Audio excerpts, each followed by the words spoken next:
Hello and welcome back. Today I would like to show you something about the Tamiya gearboxes that are used in their DF01 buggy, as well as the TA01 and TA02 on-road RC cars. It might also apply to the FF01, but I'm not sure about that. So these gearboxes have been used in many different models. I like them because you can get a huge range of different gear ratios. They are fairly sealed. They have different differential options. So while there are some weaknesses, particularly around the clamping of the gears, or the shafts I should say, they have a lot of benefits, and they are still available new for not too much money, so also very good to use for your own custom projects.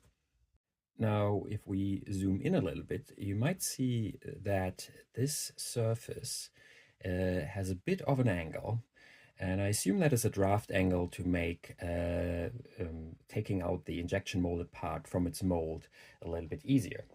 And if we were just to attach a motor to that, it would be slightly askew compared to the shafts that are running perpendicular to this surface.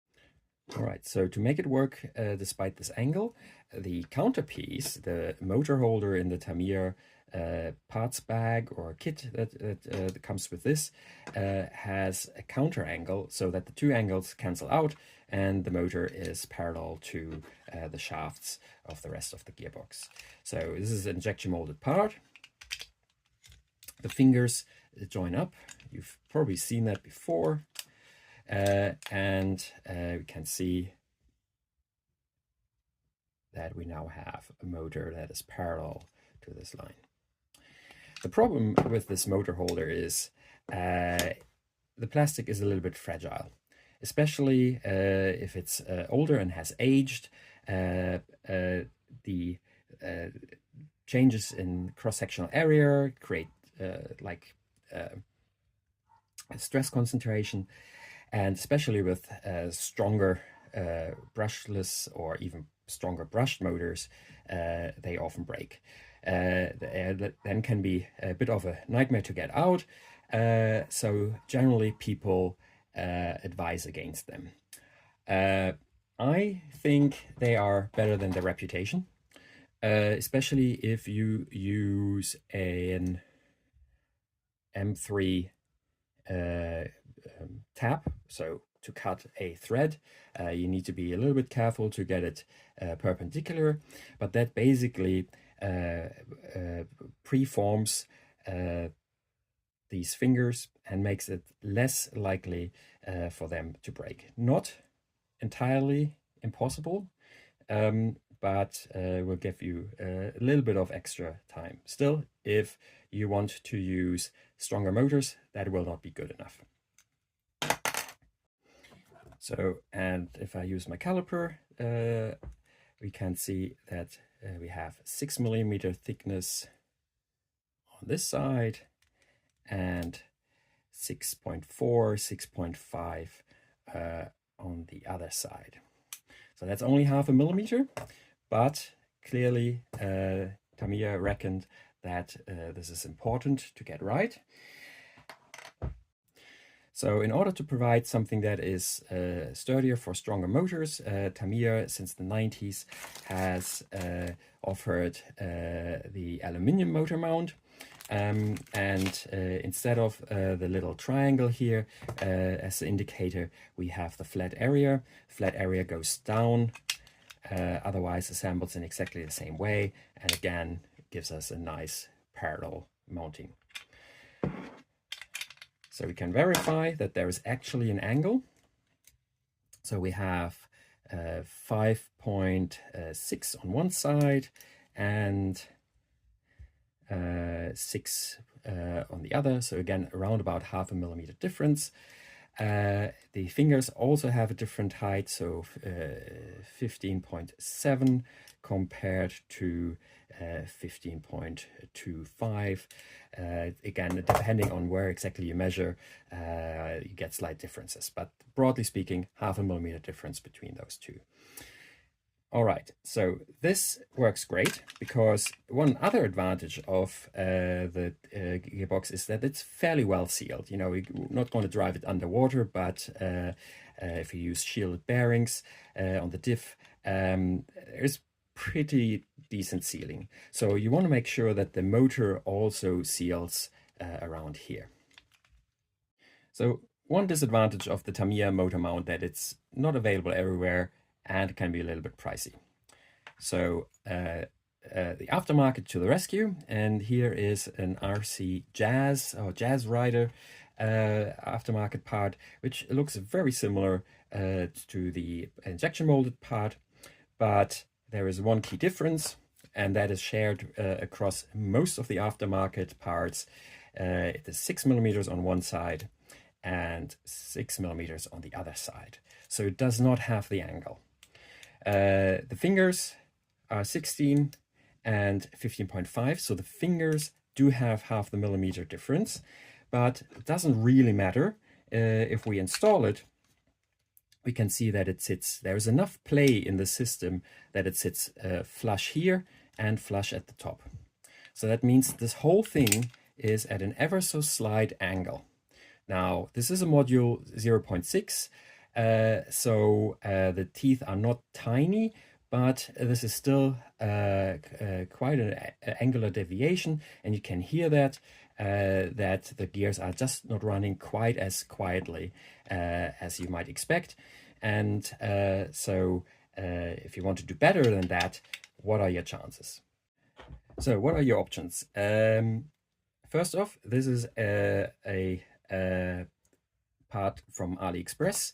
It looks very similar to the original Tamiya. You have the flat spot here, and the overall shape looks very similar, but again we have 6mm and 6mm. So despite the so 16 and 16, so here the fingers are not even a different length, they are exactly the same, so this will also not work. And then you might find another one on AliExpress. This one also looks very similar, has the same flat spot, even has the slight groove here that it shares with the original Tamiya. So if we go through this, we get 6mm and 6mm. The fingers are 15.8 and 15.9. So despite these fingers being visually different, they are actually exactly the same. So again, this won't work.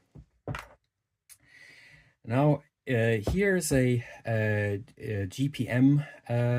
I think this is not an original GPM. I think this is a clone, but I bought that many years ago.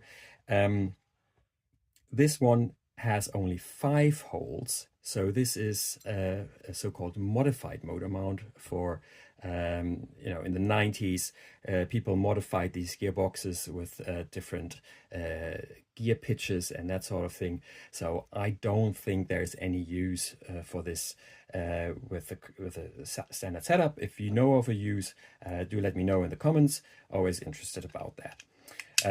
Same as before, same thickness all around, so not usable to give a precise gear alignment. And then we have the ventilated GPM, very interesting design. It's a little bit thicker at 6.5mm on one side and 6.5mm the other side. Now the fingers are 16.1 and 16.1, so again, no difference. So if we mount it in here, we will have the same problems. This one has very little play, so it sits quite snug. Can't get it out. All right, so far, what are our options? Well, we can use the somewhat fragile original plastic part. We can use the somewhat expensive original hop-up part from Tamiya. But what if we already, hypothetically, for example, already have 4 or 5 aftermarket motor mounts and we want to make them work? Well, one thing you can do is you can get spacers to offset these motor mounts, and I will show you that in a second. All right, so here's my box of precision washers and spacers. What we can do is we select a couple of these 1 millimeter or 0.5 millimeter spacers. The holes are slightly different depths, so if we put the thicker one in here and the thinner one up top, and then we can put the spacer back, the flat bit to the bottom. You can now see that there's a huge gap, but this gap is a wedge shape because these fingers are now balanced against that surface. So if I put the motor on here, we again see that this motor is parallel. So obviously the thickness that I have chosen here is a bit too much, so I should have chosen less of a thickness, but you see the principle. The way to do it is go thinner and thinner until the top edge just barely touches the top. So the top edge of the motor mount barely touches the surface area of the gearbox. But of course, the whole principle relies on there being a gap at the bottom. And that makes the TA02 gearbox no longer sealed. It exposes the motor pinion to dust and dirt. So if you're using it in anything but clean surfaces, this is a big disadvantage. All right, so far we still really only have 2 decent options. One is to use the plastic with weak motors. One is to spend money on the original Tamiya pop-up. But I found that the XtraSpeed aluminum motor mount does work. It is a very good recreation, shall we say, of the original Tamiya. It has the flat spot, and let's measure. So 5.6 at the top and around 6.1 at the bottom. So that's again our 0.5 millimeter difference that we need.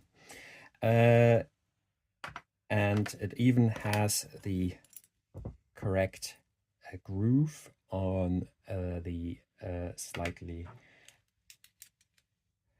different in length, 15.9, 15.8 on that side and 15.45.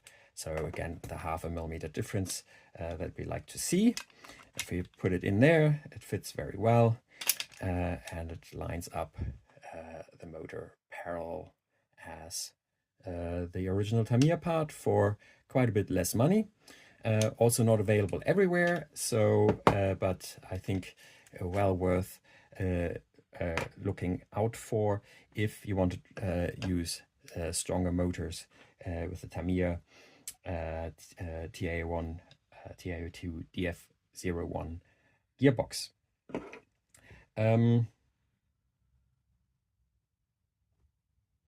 All right, so that is my overview of the different options you have.